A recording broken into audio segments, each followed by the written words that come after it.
If you're going to destroy this neighborhood, you'll have to look me in the eye while you do it. Those were the first words I ever said to Gideon Vale, and even now, I can't believe my voice didn't shake. The rain had been falling since sundown, turning the cracked pavement of Hawthorne Street into a ribbon of black glass beneath the streetlights. I stood outside the old community center with $11 in my coat pocket, a past-due electric bill folded inside my purse, and shoes so worn that cold water had already soaked through my socks.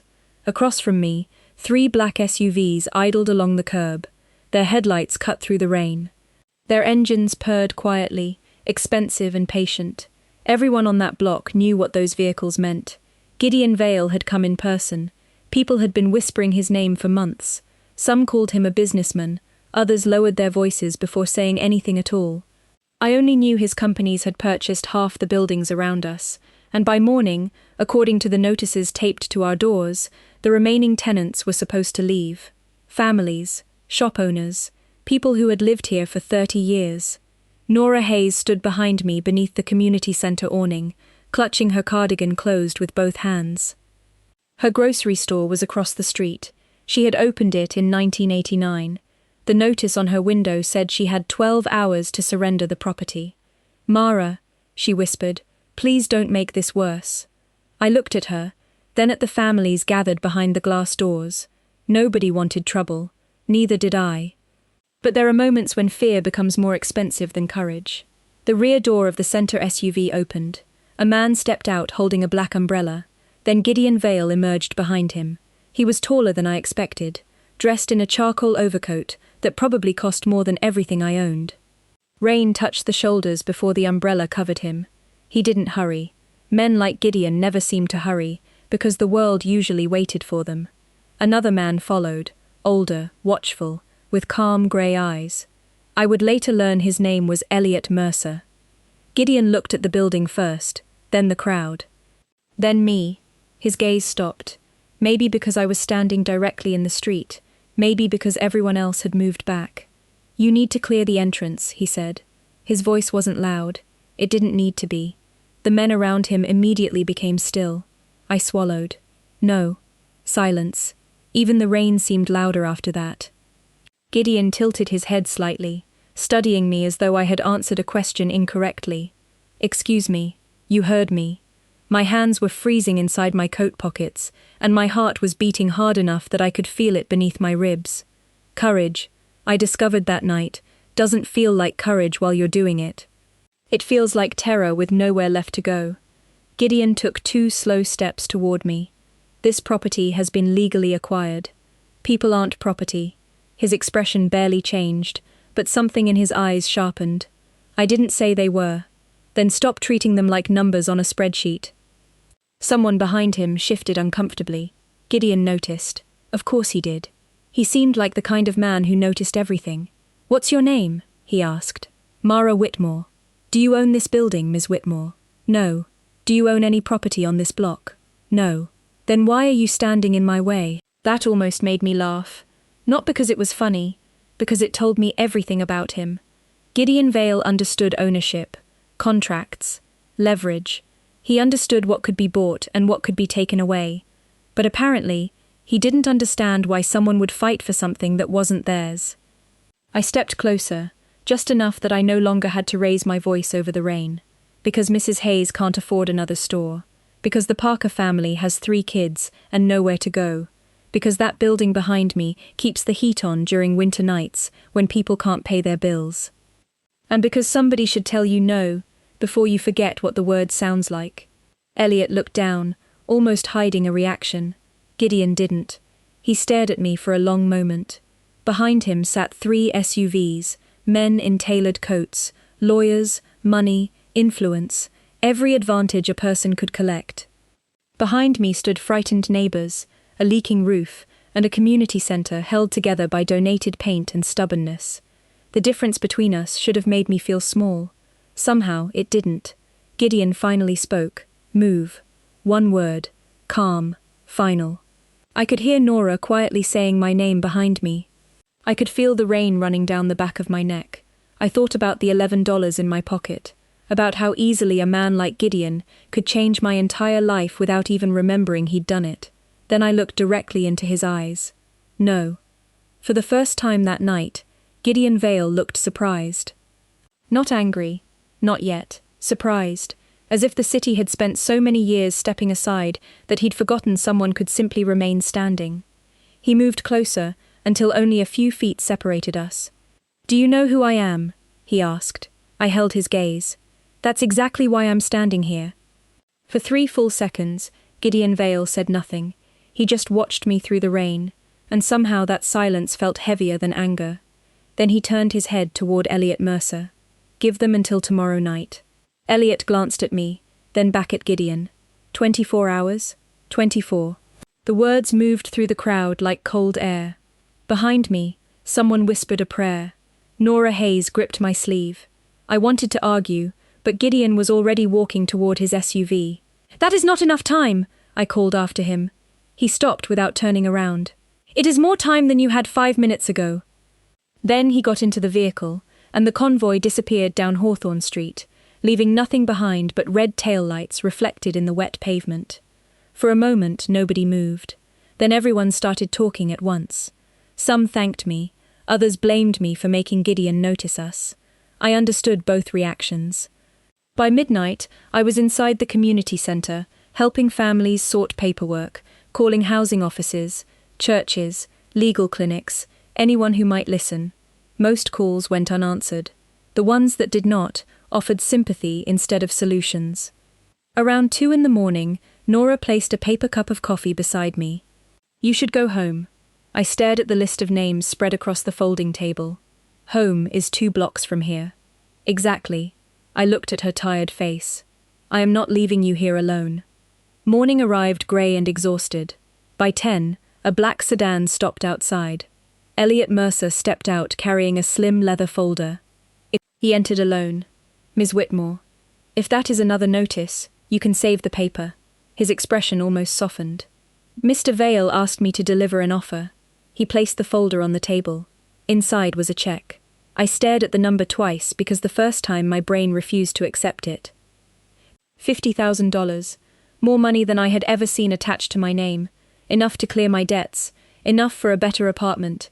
Enough to leave Hawthorne Street before the lights were shut off and the doors were locked. "What is this?" I asked. "Relocation assistance." "For everyone." Elliot hesitated. "That was my answer. For you." I pushed the folder back. "No. Ms. Whitmore, think carefully. I am. Mr. Vale is offering you an opportunity. He is offering me a price." Elliot studied me for a moment, then took out his phone. He expected this. 15 minutes later, another black SUV arrived. Gideon stepped inside the community center, as if he owned the building already. Everyone went quiet. He walked straight to the table. 100,000. I blinked. "Excuse me." The offer. $100,000. You leave today, and this ends. My stomach tightened. I thought about my electric bill. My empty refrigerator. The collection notices hidden in a drawer, because sometimes unopened envelopes felt less real. Gideon saw something in my face. "That amount changes your life." "Maybe." "Then take it." I closed the folder and slid it toward him. "No." His eyes narrowed. "Everyone has a price." "Then you finally met someone you cannot afford." The room became perfectly still. Gideon looked at me as if I were a puzzle that had started insulting him. "You would choose poverty over common sense." "I would choose being able to look at myself tomorrow morning." Something changed in his expression. Small, almost invisible. Then Elliot stepped beside him and murmured something too quietly for me to hear. Gideon nodded once. 24 hours, Ms. Whitmore. Do not confuse patience with surrender." He left. I waited until the vehicles were gone before allowing myself to breathe normally again. That afternoon, I walked 3 blocks to the municipal records office, hoping to find something useful about the property sale. The main desk was closed for lunch, so I waited near a side hallway. That was when I heard voices behind a partially open conference room door. One belonged to a city official I recognized from television. The other was colder, sharper. "Vale thinks the families are leaving voluntarily," the stranger said. "Keep it that way." "And if they challenge the permits?" the official asked. "They will not." The records disappear tonight. My breath caught. I moved closer without thinking.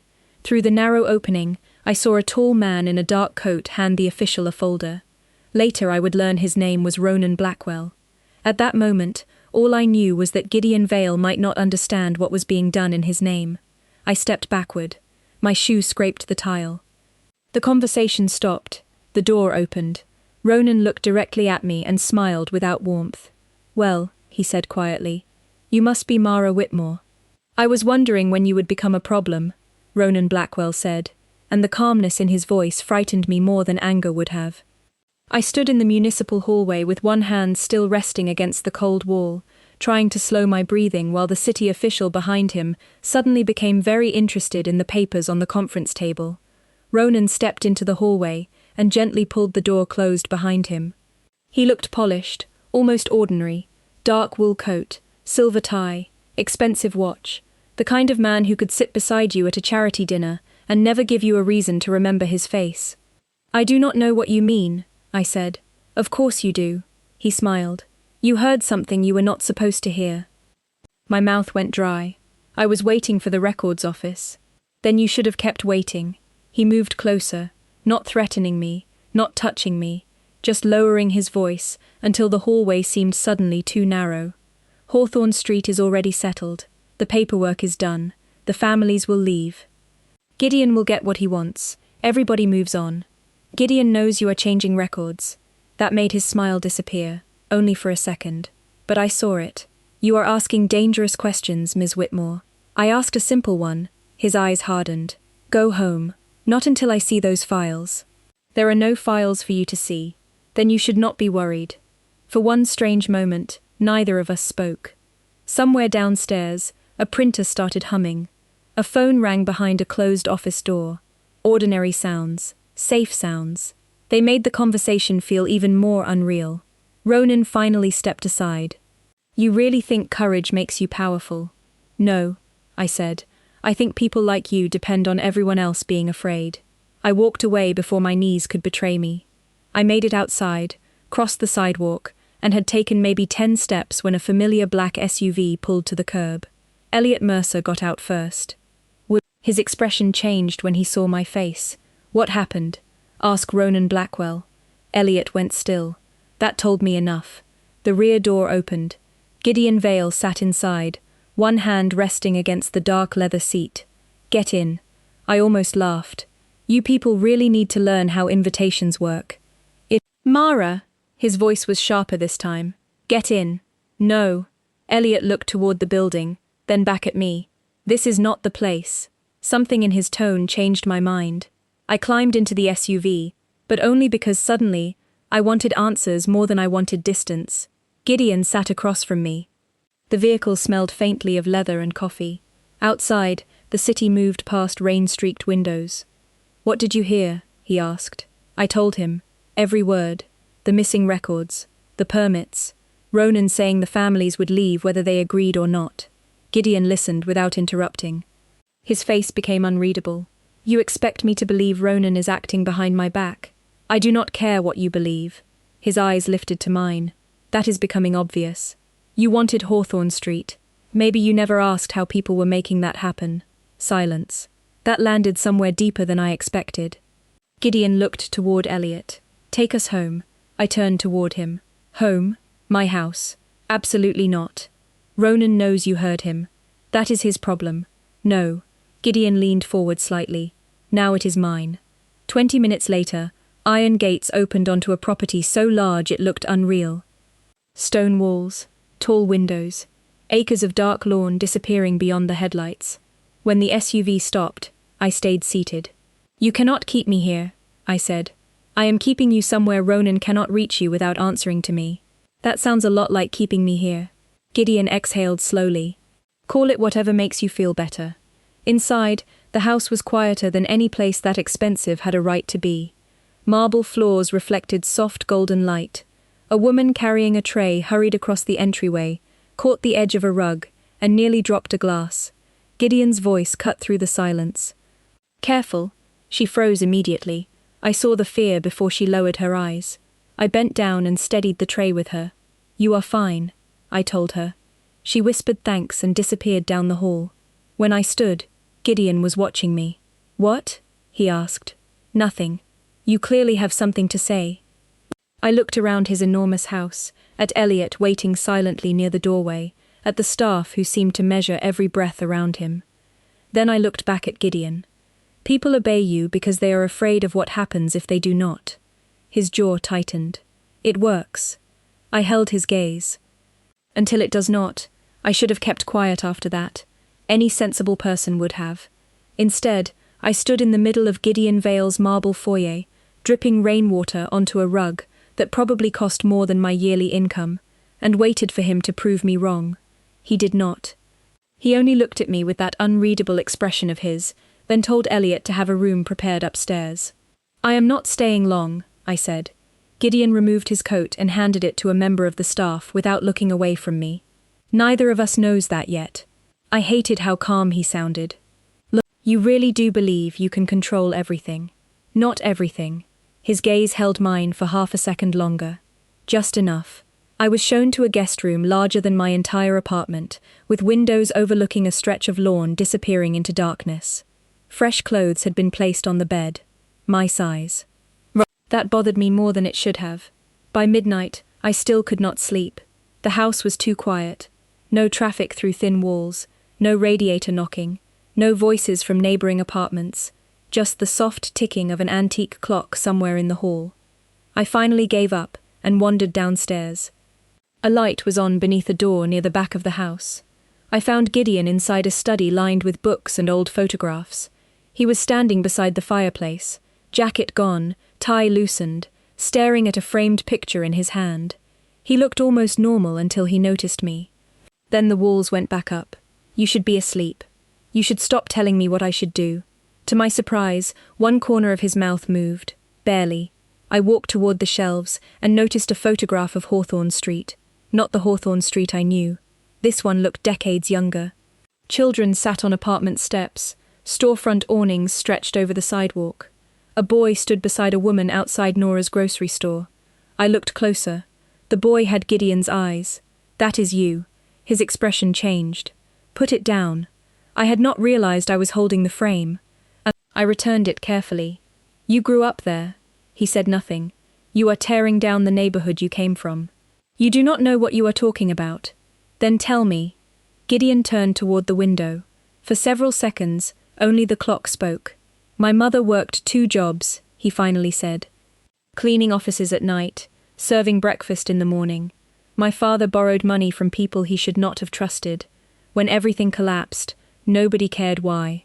His voice stayed flat, but I could hear the effort behind that flatness. "We lost the apartment. My mother spent months moving us between relatives, cheap motels, anywhere that would take us." I looked back at the photograph. Suddenly the polished floors and guarded gates made a terrible kind of sense. "So you decided nobody would ever take anything from you again?" He looked at me. "I decided never to be powerless again. And now you are doing to other families exactly what happened to yours."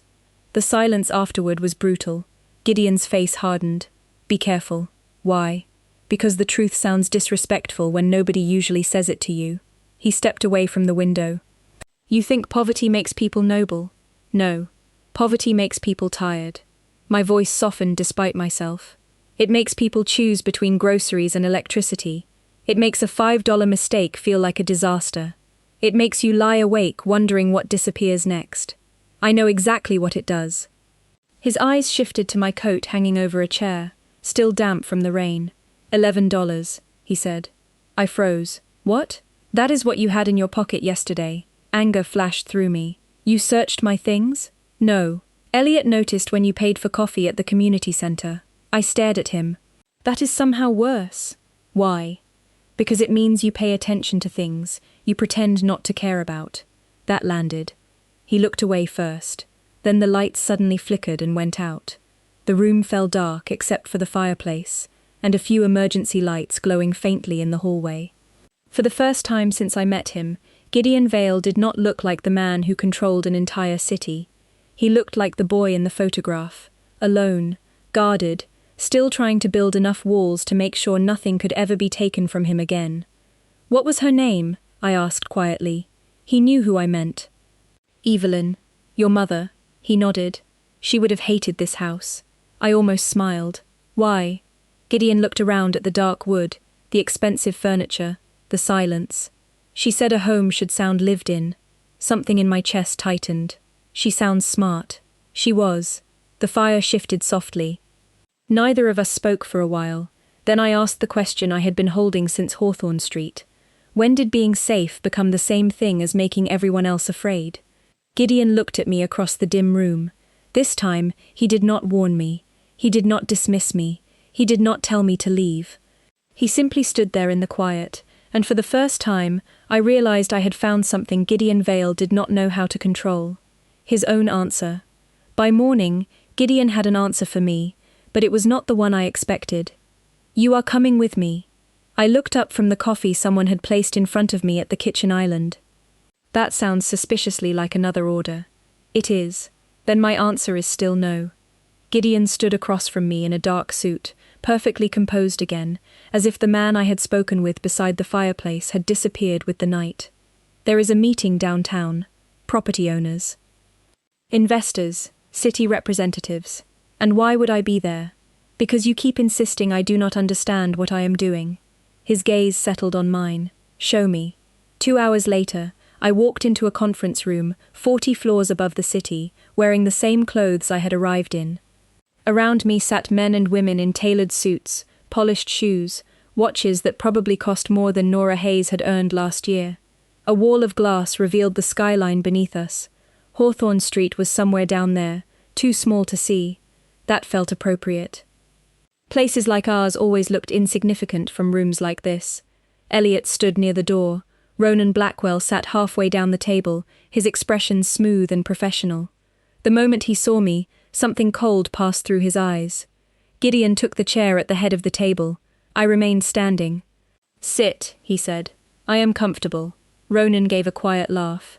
This is a business meeting, Gideon, not a neighborhood hearing. Gideon did not look at him. She stays. The meeting began. Numbers filled the screen. Acquisition costs, projected revenue, development schedules, temporary relocation statistics. Temporary. That word appeared 3 times. Nobody mentioned Nora. Nobody mentioned the Parkers.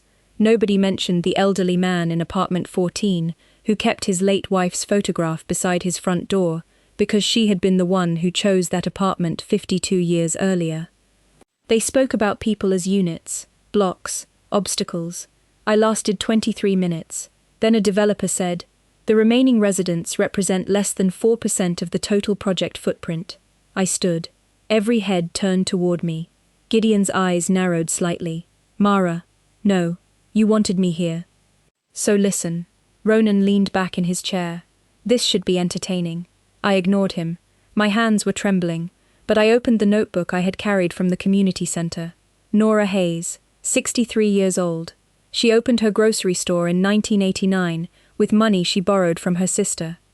She knows which kids need lunch even when their parents cannot pay. She lets people settle their tabs on payday. Silence replaced the clicking keyboards. The Parker family. 3 children. Their youngest has asthma. They live 4 blocks from the clinic because they do not own a car. Mr. Walter Green, 78. He has lived in the same apartment since 1974. One of the investors cleared his throat. Ms. Whitmore, with respect, we cannot structure a development plan around individual anecdotes. That is convenient. His expression tightened. Excuse me? You call them anecdotes because saying their names makes the math uncomfortable. I turned toward Gideon. He had not moved. You keep calling this progress. You keep calling it an empire. But an empire built by making ordinary people smaller is not strength. Ronan pushed his chair back. That is enough. Gideon's eyes shifted to him. I decide when it is enough. The room went still. I looked at Gideon and finished what I had come to say. Your mother lost her home because powerful people looked at a number and decided her life was less important than theirs. His face changed. Barely, but I saw it. Mara, Elliot said softly, warning me. I kept going. Now you are sitting at the other end of the same table. No one breathed. Gideon looked down at the financial projections in front of him. then toward the enormous windows overlooking the city. 10 seconds passed. 20. Ronan finally spoke. "We have signatures waiting. Delaying this costs us millions." Gideon turned back to the table. "Then we lose millions." Ronan stared at him. "What?" "The Hawthorne acquisition is suspended." Several people began talking at once. Gideon raised one hand, and silence returned instantly. "No relocation, no demolition, no transfers until every agreement is reviewed personally by Elliot." Ronan stood. "You cannot dismantle months of work because a woman walked in here with a notebook." Gideon's voice became very quiet. "Sit down, Ronan." He did. I stared at Gideon, unable to speak. He closed the folder in front of him. Meeting over. Chairs moved. Papers disappeared into briefcases. People filed toward the doors without looking at me. Ronan passed close enough to meet my eyes, but said nothing. When only Gideon, Elliot, and I remained, I finally found my voice. "Why did you do that?" Gideon looked toward the empty chairs. "Because I heard their names." "That cannot be the whole reason." His eyes returned to mine. "No." The city stretched behind him, enormous and glittering. For once, he did not look like a man standing above it. He looked like someone seeing the distance for the first time. "You were right about something," he said. "Which thing?" A faint shadow of irritation crossed his face. "Do not enjoy this." I almost smiled. Too late. He looked away, but not before I saw something I had never seen in Gideon Vale before. Doubt. And somehow, that frightened Ronan Blackwell far more than my defiance ever could. The first thing Gideon changed was not the money, it was the rules. By the end of that week, Elliot had reviewed every Hawthorne Street agreement and found enough irregularities to keep 3 attorneys working past midnight. Families who had been pressured into leaving were given new options. Small businesses received extensions. Nobody was allowed to approach a resident without written terms and independent review. Gideon did not announce any of it. He simply started giving different orders. I noticed because Hawthorne Street felt different. Nora reopened her store the next morning and placed a handwritten sign in the window that said, "Still here." The Parker children drew flowers around it with colored markers. For the first time in days, people laughed outside the community center. I should have felt relieved. Instead, I kept wondering why Gideon had disappeared. 3 days passed without seeing him. Then, late Thursday afternoon, his SUV stopped across from Nora's store. Gideon stepped out alone. No umbrella, no visible security, just a dark coat and that same controlled expression. Nora nearly dropped a carton of milk when he walked inside. "Relax," I whispered to her. "Easy for you to say," she whispered back. Gideon heard her. I knew because one corner of his mouth tightened. He walked toward me and placed a folder on the counter. New lease protections. I opened it. For everyone affected by the acquisition. I looked through the pages. There were guarantees against forced relocation, rent increases capped for existing tenants, and compensation requirements that would have sounded impossible 1 week earlier. "You actually did it. You sound surprised." "I am. You are terrible at compliments." "That was not a compliment." He almost smiled. That was becoming dangerous in a completely different way. Not because there was anything romantic about the moment. Because every time Gideon acted like a human being instead of a title, it became harder to reduce him to the man I had first met in the rain. We walked outside. Evening light stretched across Hawthorne Street, turning old brick buildings gold. Children bounced a basketball near the community center. A delivery truck blocked half the lane. Someone upstairs played music too loudly through an open window. Gideon watched everything without speaking. "You remember it differently," I said. "Smaller." "You were smaller." He glanced at me. That was almost insightful. "Careful. You might start respecting me." His expression changed. "I already do." I stopped walking. He did not. It took him several steps to realize I was no longer beside him. Gideon turned. "What?" "Nothing." "That is becoming your least convincing word." I caught up with him. "Respect is not the same thing as listening when I am standing in front of you." "I know." "Good. You always have another condition." "Yes." We reached the community center steps. Elliot was waiting near the SUV now, speaking quietly on his phone. Across the street, 2 men I recognized from the downtown meeting stood beside another car. They watched Gideon with expressions I did not like. "Your changes are making people nervous," I said. "People become nervous when money moves." "Is that all this is?" Gideon followed my gaze. "No." His answer came too quickly. "Ronan?" He looked at me. "You need to stay away from him. That is not an answer. It is the only one you need." There it was again. The order. The wall. I folded my arms. You cannot change half the system and still expect everyone around you to obey without questions. His jaw tightened. "This is not Hawthorne Street politics, Mara." "Exactly. It is bigger, which means your choices matter more." He stepped closer, lowering his voice. "I am trying to keep you outside something you do not understand. And I am trying to tell you that protecting me does not mean controlling me." Silence settled between us. The basketball bounced behind me. Once, twice. Gideon's eyes moved toward the kids, then back to me. "You think every decision I make is about control. Most of them are. That is how people survive in my world. Maybe that is the problem." He looked tired suddenly. "Not physically, something deeper. What do you want from me?" he asked. The question surprised me, because there was no irritation in it. I thought about the conference room, his mother, Nora's store, the rules he had already changed. Then I gave him the answer I knew he would hate. "I do not want the version of you that becomes decent only when I am watching." His face went completely still. I continued before I lost my nerve. "If you protect one neighborhood because I embarrassed you in a meeting, nothing really changed. If you stop Ronan only because he frightened me, nothing changed. If you treat people better because you want me to think better of you, then the moment I disappear, everything goes back to the way it was." Gideon looked past me toward Hawthorne Street. "You think I am doing this for you? Are you?" He did not answer. That was answer enough. I stepped closer. "Do it because you finally understand it is right." For once, Gideon had no sharp response. Elliot ended his call and approached us, his face unusually serious. "Gideon." Something in his voice changed the air. Gideon turned. "What happened?" Elliot hesitated, then looked briefly at me. "3 of our partners are threatening to pull out. Ronan has been meeting with them privately." Gideon's expression hardened. "Since when?"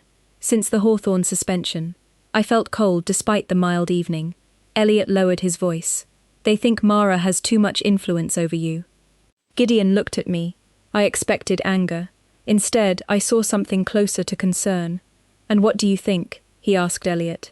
Elliot was silent for a moment. "I think they are afraid she is changing the way you think." Gideon's eyes stayed on mine. "That," he said quietly, "is what worries me too." The accusation came 2 days later, and Ronan made sure Gideon heard it in front of everyone.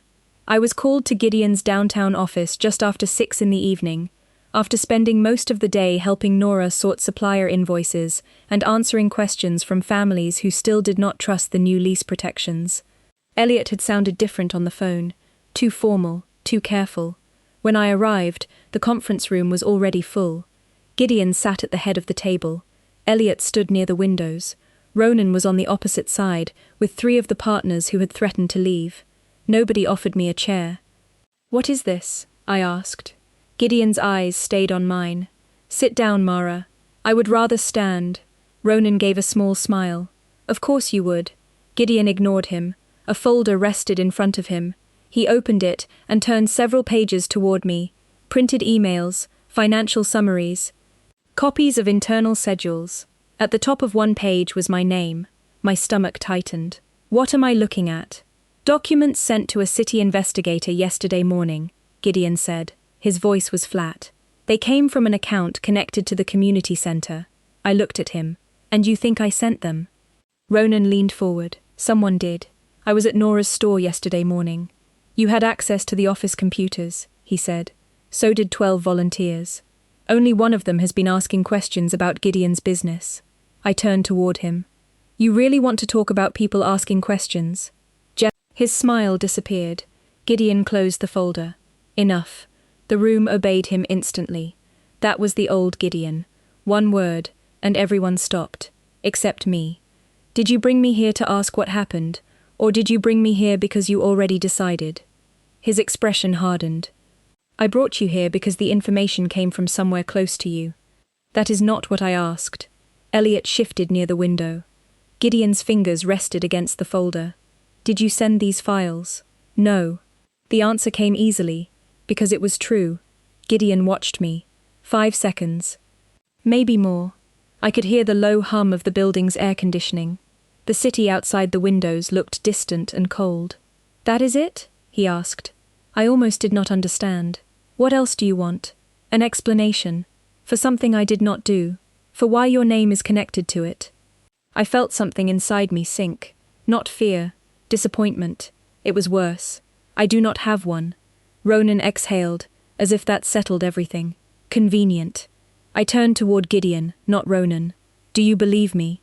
He did not answer immediately. That pause hurt more than I expected. I thought about the dark study. His mother's photograph. Hawthorne Street. The meeting where he stopped everything, because I made him hear the names behind the numbers. I thought respect had started growing between us. Maybe I had been wrong. Mara, he said carefully, I need facts. You have one. His brow tightened. What? My word. Silence. Ronan looked almost pleased. Gideon did not. That is not enough in my world. My chest went cold. Then maybe your world has not changed as much as I thought. Elliot looked down. Gideon's jaw tightened. Do not turn this into something it is not. What is it then? I asked. Because from where I am standing, one folder with my name on it mattered more than everything you already know about me. I am trying to protect what I built. There it is. There is what? The part you still worship. His eyes flashed. Be careful. No. My voice shook this time, but I did not lower it. You wanted me to tell you the truth when nobody else would. So here it is. You say you respect me, but the first time trusting me costs you something. You reach for suspicion instead. Nobody at the table moved. I could feel Ronan watching us, but I did not care anymore. Gideon stood slowly. I asked you a question. And I answered it. Then help me understand. If my word means nothing to you, nothing else I say will matter. That stopped him. For 1 second, I saw the man from the dark study again. Not the boss, not the man everyone feared. Just Gideon. But I was too hurt to stay and wait for him to decide which version of himself would win. I picked up my coat. Elliot stepped away from the window. Mara, do not. Gideon came around the table. Where are you going? I looked at him. Home. You are not leaving until this is settled. The old command. The old instinct. Control first. Trust later. I felt strangely calm. Watch me. The room became silent. Nobody walked away from Gideon Vale. Everyone in that room knew it. So did I. I reached the door and waited for the order that would stop me. It never came. I looked back once. Gideon stood beside the table, his hands at his sides, his face unreadable. Ronan was watching him now, not me. That was when I understood something important. Gideon letting me leave was not weakness. It was the first time he had chosen not to use power simply because he had it. I stepped into the hallway. The elevator doors opened. Just before they closed, I heard Elliot's voice behind me. Gideon, the timestamps do not match.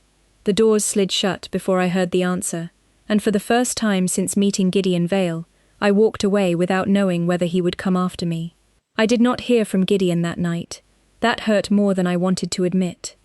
I went back to my apartment, set my keys on the chipped kitchen counter, and stared at the overdue electric bill beneath them, as if my old problems could somehow make the new ones disappear. They did not. At 11:47, Nora called to make sure I was home. At midnight, I checked my phone. Nothing. At 1:15, I told myself I was relieved. At 2, I stopped pretending. The next morning, Hawthorne Street was quiet beneath a pale grey sky. I walked to the community centre and found Elliot waiting outside. No SUV, no entourage. Just Elliot, with 2 cups of coffee and exhaustion written across his face. You were right, he said. I took the coffee, but said nothing. The account was created using credentials copied from the centre weeks ago. The messages were scheduled remotely. Ronan had access to the acquisition files, the city contacts, all of it. My stomach tightened. Does Gideon know? Elliot gave me a tired look. He knows more than that now. We sat on the centre steps. Elliot told me what they had found.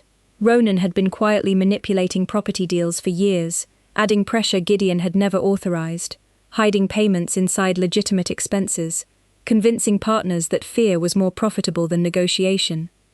My first instinct was satisfaction. I had known something was wrong. Then Elliot said something that erased it.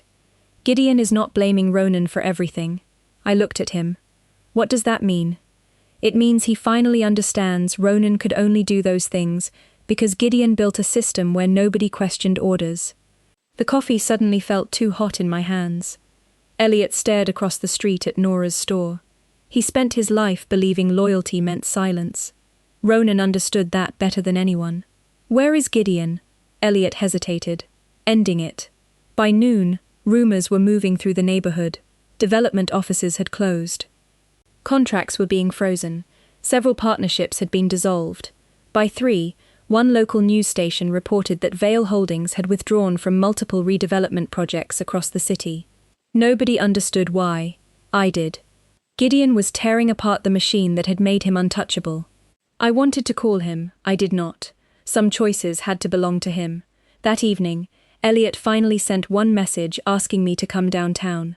When I arrived, the same conference room from the night before looked completely different. Half the chairs were empty. Documents covered the table.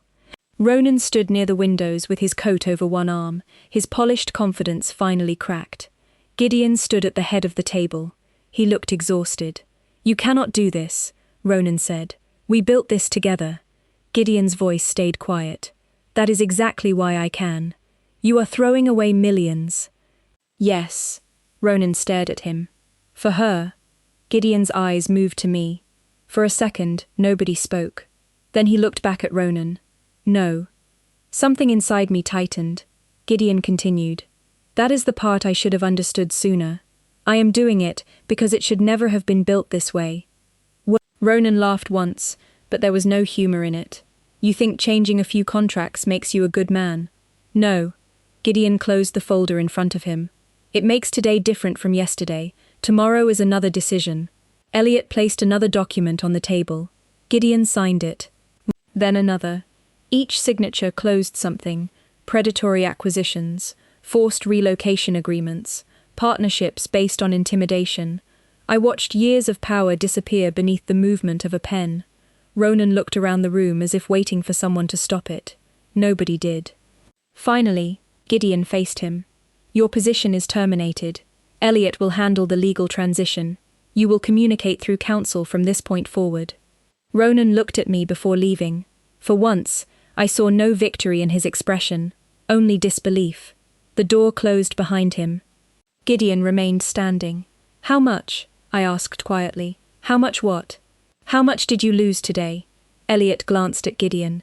Gideon answered without hesitation. "Enough. That is not a number." "You would hate the number." I almost smiled, but the feeling disappeared when I saw how tired he looked. "Why did you not call me?" He lowered his eyes for a moment. "Because you told me not to become decent only when you were watching." I had no answer to that.